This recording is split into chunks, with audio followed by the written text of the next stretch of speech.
All right, guys, welcome back to our post talk with the final score from Grey Knights versus Custodes. Grey Knights 98, Custodes 78.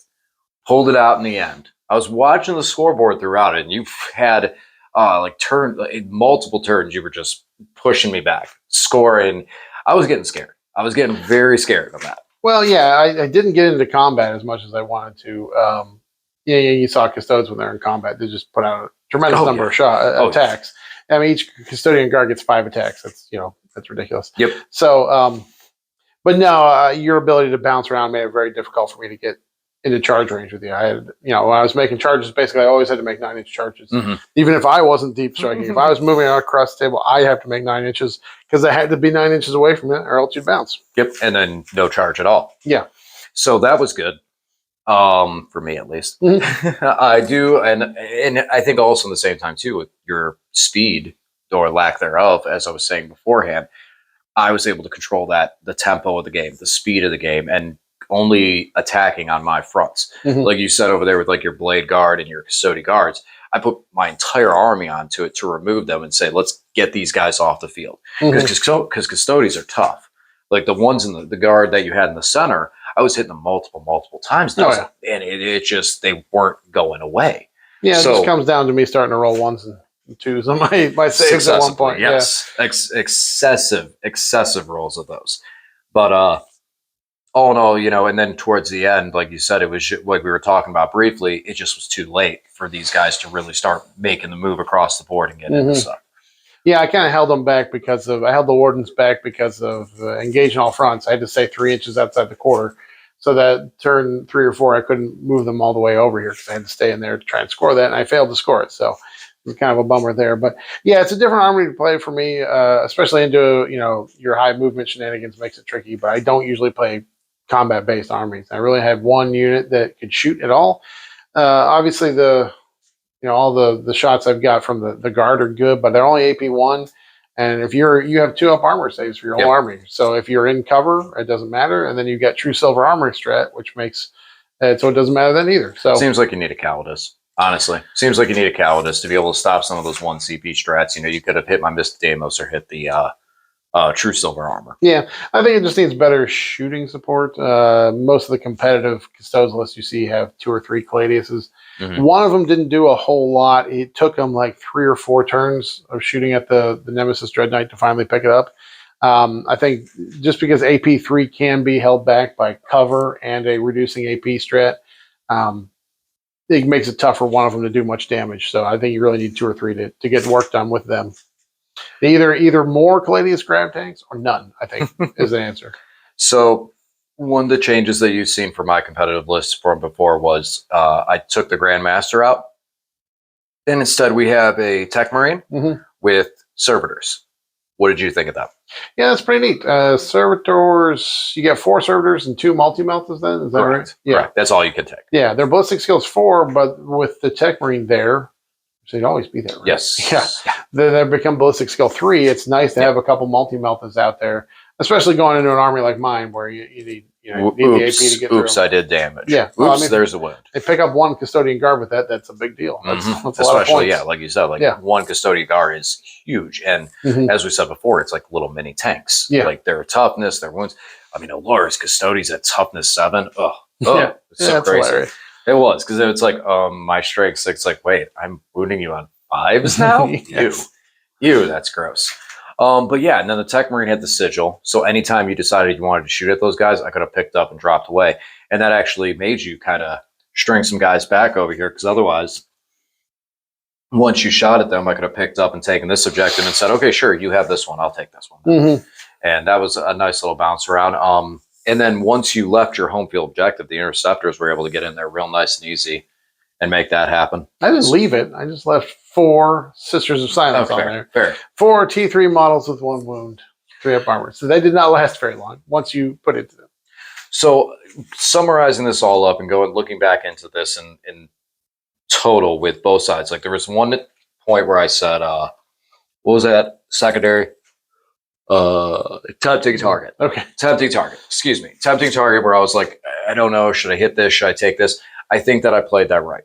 holding back and keeping my army and keeping it clean. There's another universe where I'm saying the same exact opposite. Saying there's another universe where I'm like, oh man, I should have went in there, should have taken that objective one where you don't roll 19 ones in a row. Wasn't that many, but It felt like it. there was there was one point where he hit. That's just dice. That's dice, baby. Yeah, that's that how happens. that happens. Yeah. Wasn't too bad this game. Like No, just I think I moments. had one where you were at AP2 or AP1 or 2. Oh, purifiers. You did 8 wounds with AP1 ignoring cover, so I was on 3-ups and I made all 8 of them. So there were definitely times when it swung in my favor too. So. Yeah, and then times where you shot at me and my saves went terrible, but you're like, wait, no, I don't want that many to die. Like the purifiers again. You're like, wait, no, stop dying. I want to charge you. So there is that. But yeah, no, I mean, playing defensive, holding it back, keeping units, not making the mistakes I made against you with your Death Watch and getting overly aggressive and trying to, table you allowed me to take components of the Custodes and go, this needs to get picked up now. This gets picked up now, and pick up those little pieces. You still did kill more than half my army. Yeah, it was. I was very surprised at how much I just had the Cladius and the Wardens left, so it was probably only 6 or 7, 7, maybe 800 points left. So. You know who you didn't have left? Yeah, I know. Trajan Belaris. Crow gets in there, takes him out. Yeah. Beautiful. And that was kind of cool, though. I mean, like, really, those two. It's hilarious that they fought and neither one died the first time they fought. Right. They just punched each other in the face, stood back up, and said, I'm still good.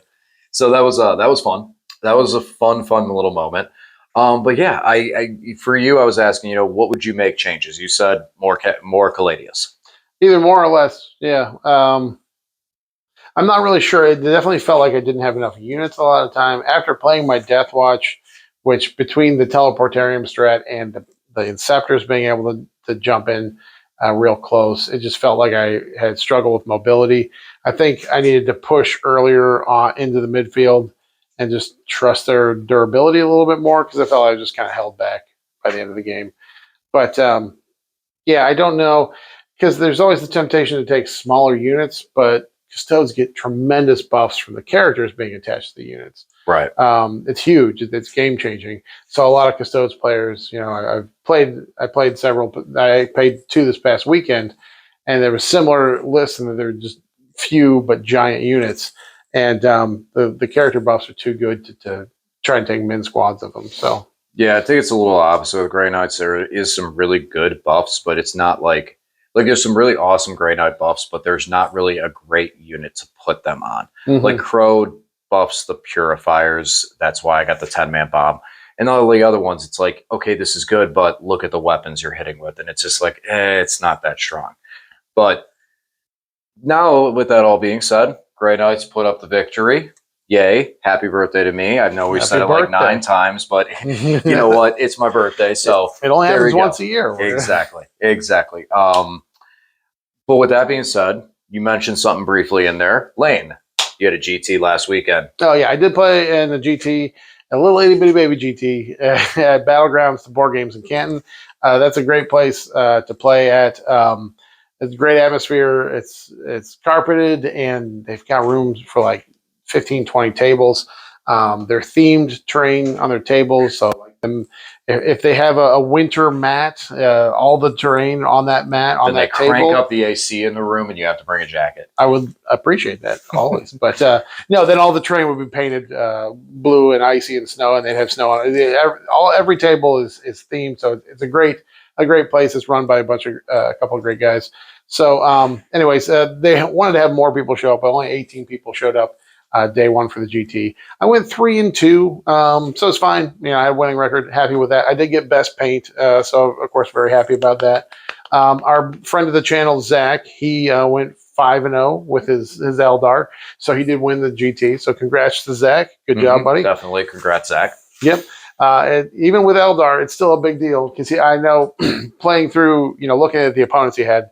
At least 4 of them were very strong players. He did not have an easy run at all. Yeah, no, it was definitely playing against some good players. So yeah, it was a good time.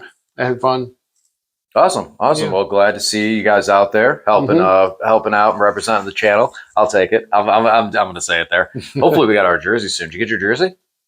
No, I'm gonna assume. Oh, we're gonna get to this week. Awesome, nice, and we'll have our new Burning River jersey with the Tim's Nation logo on it. I'm excited about that.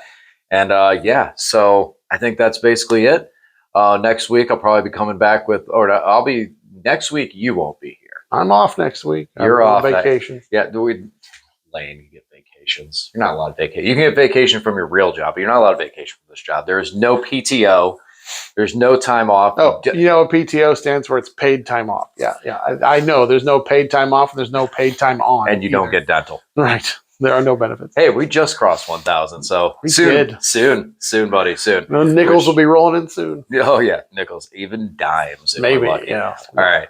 Well, guys, again, thank you always for the support. It is definitely a milestone that we've made. Lane, great game tonight. Yeah. And thank you for all the help, especially Lane being someone who come out here and help get all these battle reports and everything to help the channel grow.